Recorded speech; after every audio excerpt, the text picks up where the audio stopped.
الله لا إله إلا هو الحي القيوم نزل عليك الكتاب بالحق مصدقا لما بين يديه وأنزل التوراة والإنجيل من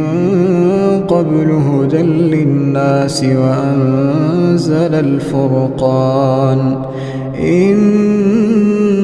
الذين كفروا بآيات الله لهم عذاب شديد والله عزيز ذو انتقام إن الله لا يخفى عليه شيء في الأرض